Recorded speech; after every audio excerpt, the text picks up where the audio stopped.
उत्तर प्रदेश में समाजवादी पार्टी के एक नेता पर रेप का आरोप लगा है। पूर्व प्रदेश सचिव और मऊ बार एसोसिएशन के पूर्व अध्यक्ष वीरेंद्र बहादुर पाल के खिलाफ रेप के मामले में एफआईआर भी दर्ज हो गई है। सपा नेता की महिला सहयोगी ने ही रेप की धाराओं में केस दर्ज कराया है। पीड़िता का आरोप है कि वीडियो और फोटो बनाकर उसके साथ बीते 1 साल से बलात्कार किया जा रहा है। बेटियों की सुरक्षा के बड़े बड़े दावे करने वाली समाजवादी पार्टी एक बार फिर से सवालों के घेरे में है। अयोध्या और कन्नौज के बाद अब पूर्वांचल के मऊ जिले में एक समाजवादी पार्टी के नेता के ऊपर रेप जैसे गंभीर आरोप लगे हैं। प्रदेश के पूर्व सचिव और मऊ सेंट्रल बार एसोसिएशन के पूर्व अध्यक्ष वीरेंद्र बहादुर पाल के ऊपर उनकी ही एक सहयोगी महिला ने रेप और मारपीट के गंभीर आरोप लगाए हैं। इस महिला का आरोप है कि वीरेंद्र बहादुर पाल पिछले 1 साल से उसके साथ रेप की वारदात को अंजाम दे रहे थे। विरोध करने पर उसके साथ मारपीट होती थी। बाकायदे उसने वीडियो भी बना लिया था और यही कारण है कि महिला ने कोतवाली थाने में शिकायत दर्ज कराई थी, जिसके बाद आरोपी वीरेंद्र बहादुर पाल के ऊपर रेप के संगीन आरोप लगे हैं और इसके साथ ही केस दर्ज कर लिया है। बड़ी बात यह है कि आरोपों का जवाब देने के बजाय वीरेंद्र बहादुर पाल अब फरार हो चुके हैं और पुलिस अब इस पूरे मामले की जांच करते हुए उनकी तलाश में जुट गई है। तो सवाल यही है कि जिस तरीके से एक के बाद एक नेता समाजवादी पार्टी के रेप जैसे जो गंभीर आरोप है उससे घिरते जा रहे हैं, इन सभी मामलों पर जो समाजवादी पार्टी के जो मुखिया हैं वो जवाब देने के बजाय कहीं न कहीं सरकार को ही घेरते नजर आते हैं। बता दें कि सपा नेता वीरेंद्र बहादुर पाल स्थानीय बार एसोसिएशन के अध्यक्ष भी रहे हैं। माफिया मुख्तार अंसारी के परिवार से भी वीरेंद्र बहादुर पाल के संबंध बताए जाते हैं। रेप के आरोपों से घिरे समाजवादी पार्टी के नेता वीरेंद्र बहादुर पाल का अपराध की दुनिया से पुराना नाता रहा है। साल 2015 में यूपी सीपीएमटी की परीक्षा में पेपर लीक कराने का आरोप उनके ऊपर लग चुका है और इस मामले में यूपी एसटीएफ की टीम ने उनको गिरफ्तार किया था और जेल भेजा था। कहा यह जाता है कि जेल से रिहा होने के बाद जब उसने समाजवादी पार्टी ज्वाइन की तो उसका जो सियासी रसूख था वो लगातार बढ़ने लगा था। अपने सियासी रसूख के बल पे ही उसने अकूत दौलत कमा ली थी और ये भी कहा जाता है कि न सिर्फ वो समाजवादी पार्टी बल्कि उस वक्त मुख्तार अंसारी गैंग के लिए भी एक बड़े फाइनेंसर के तौर पे वो काम करने लगा था।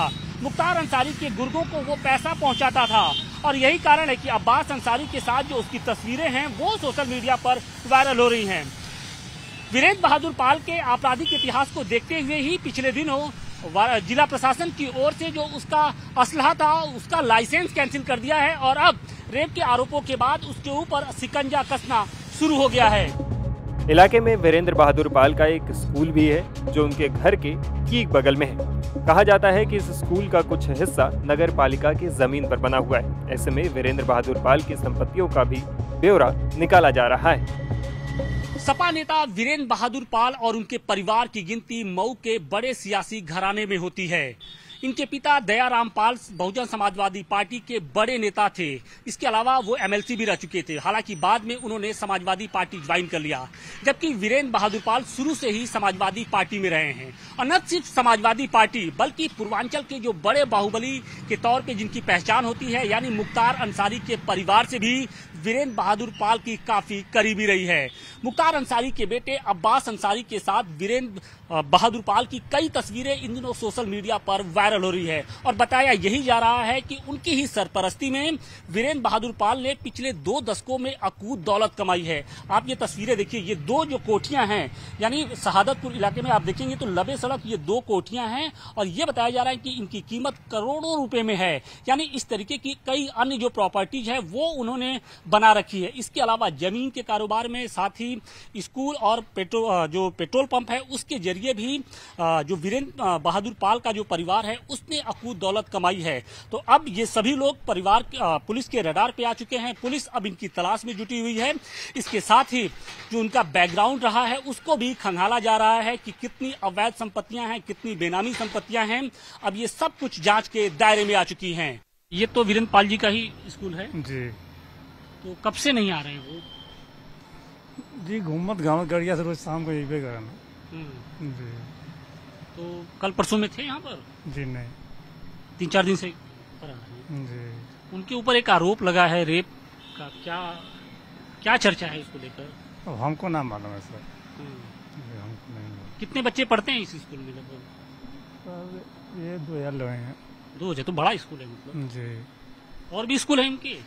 जी, कितने स्कूल हैं और? एक खोले हैं, अभी वो चालू नहीं। मामला सामने आने के बाद बीजेपी ने अब समाजवादी पार्टी पर निशाना साधना शुरू कर दिया है। स्थानीय बीजेपी नेता अशोक सिंह ने इस मामले में कठोर कार्रवाई के साथ वीरेंद्र बहादुर की अवैध संपत्ति की जांच की मांग की है। समाजवादी पार्टी के प्रदेश सचिव वीरेंद्र बहादुर पाल सवालों के घेरे में हैं। उनकी ही एक सहयोगी महिला ने उनके ऊपर रेप जैसे गंभीर आरोप लगाए हैं और इसे लेकर बीजेपी अब हमलावर हो चुकी है। बीजेपी के वरिष्ठ नेता अशोक सिंह जी हमारे साथ हैं, हम उनसे जानने की कोशिश करेंगे कि पहले हमने देखा कि अयोध्या, फिर कन्नौज और अब पूर्वांचल के मऊ में इस तरीके की वारदात है और समाजवादी पार्टी के जो नेता हैं, बड़े नेता हैं यहाँ के, वो सवालों के घेरे में है। पहली प्रतिक्रिया आपकी क्या है? देखिए, समाजवादियों का तो इतिहास रहा है, उनके समय में न बहन बेटियां सुरक्षित रही हैं और उनके जो बड़े लीडर थे, जो आज नहीं रहे, जो संस्थापक रहे, उन्होंने बयान दिया था कि लड़के हैं, लड़कों से गलतियां हो जाती है। जिनके इस तरह के विचार जिनके संस्थापक के रहे हो तो उनके लोग क्या करेंगे? और आपने भी देखा होगा, चाहे आतंकवादियों की मदद करनी हो या अपराधियों की मदद करनी हो, खुलकर ही लोग आते हैं। अभी कुछ दिन पहले एक इनकाउंटर हुआ है, उसमें इन्होंने कहा कि जात देखकर मारी गई है। हमारे पास रिकॉर्ड है 2017 से और 2024 तक का, दिखा देते हैं आपको कि कितने लोग जो है अब तक के घटनाओं में किन किन बिरादरी के कितने लोग मारे गए हैं। तो इन लोगों की यही स्थिति है। देखिए, 67 मुस्लिम मारे गए हैं, 20 ब्राह्मण मारे गए हैं, 18 छत्री मारे गए हैं, 16 यादव मारे गए हैं। उसके बाद भी इनको दर्द है, और कोई मर जाए तो नहीं है अपराधियों। लेकिन बाबा जी ने ऐसे नेताओं का इलाज भी मुकम्मल एक तरीके से किया है। हमने कन्नौज में देखा किस तरीके से डीएनए की जब मिलान किया गया तो उसमें नवाब सिंह जो था उसका मिलान हुआ। फिर अयोध्या में बुलडोजर की कार्रवाई हुई। तो क्या लगता है कि वीरेंद्र पाल जैसे जो रेप के गंभीर आरोपों से घिरे हुए जो नेता हैं, उनके खिलाफ भी कठोर कार्रवाई होनी चाहिए? ये देखिए, कठोर कार्रवाई तो पूज्य योगी जी के राज्य में जो भी गलत करेगा उनके खिलाफ होगा, चाहे कोई हो। और जिनकी भी आप बात कर रहे हैं, कन्नौज की बात कर रहे हैं, अयोध्या की बात कर रहे हैं, जांच में ये लोग दोषी पाए गए तो इनके खिलाफ कार्रवाई हुई और ये भी दोषी पाए जाएंगे तो जरूर इनके खिलाफ भी उससे कड़ी कार्रवाई होगी। भारतीय जनता पार्टी जात पात देखकर नहीं, और जो गलत कर रहा है उसके खिलाफ निश्चित कार्रवाई होगी। यही भारतीय जनता पार्टी का यही नियम है। वीरेंद्र बहादुर पाल का एक सियासी रसूख भी रहा है। उनके पिताजी बड़े नेता हैं बहुजन समाजवादी पार्टी के, फिर उसके बाद सपा में रहे। इसके साथ ही जो मुख्तार अंसारी के बेटे हैं अब्बास अंसारी से भी इनकी करीबी रही है। इसे किस तरीके से देख रहे हैं आप? क्योंकि कई जो तस्वीरें हैं वो अब्बास अंसारी के साथ वायरल हो रही हैं। समाजवादी पार्टी में रहे हैं तो अब्बास अंसारी के साथ जाहिर सी बात है होना है। और समाजवादियों की तो वो टेस्ट ही उन सबों का रहा है कि अपराधियों के मरने पर फातिहा पढ़ने, उनके जनाजे में जाएं, उनके फातिहा पढ़ने जाएं। यह नहीं देखते कि उनके द्वारा अपराध कितना किया गया है। अभी मुख्तार अंसारी ने कितने लोगों की हत्याएं की, उसमें जात देखकर हत्याएं हुई हैं। अधिकतम जो है हिंदुओं की हत्याएं हुई हैं। इनको हिंदू से मतलब नहीं, इनको अपने जात से मतलब है। और जात की बात करते हैं अखिलेश यादव, आप ही देखे होंगे कि इनकी सरकार में मुलायम सिंह जी की सरकार थी और बनारस में पुलिस की भर्ती हो रही थी। अखबारों में मोटी हेडिंग में निकला था, आप लोगों को ध्यान दीजिएगा। और पुलिस की भर्ती हो रही थी, रातों रात इटावा मैनपुरी से बसों में भर के लोग आए और वहां जो है यहाँ के लड़के गाजीपुर, मिर्जापुर, जौनपुर, बनारस, मऊ, सब लड़कों को रिजेक्ट कर दिया गया और जितने लड़के भर के आए थे सारे लड़कों को कर दिया गया। और यहीं के लड़कों ने पुलिस लाइन की बाउंड्री गिरा दी थी। अखबारों में चला था, टीवी में चला था। तो इनको यादव भी चाहिए तो मैनपुरी इटावा के चाहिए और कहीं का यादव नहीं चाहिए। यह तो सोचनी चाहिए उनकी बिरादरी के लोगों को।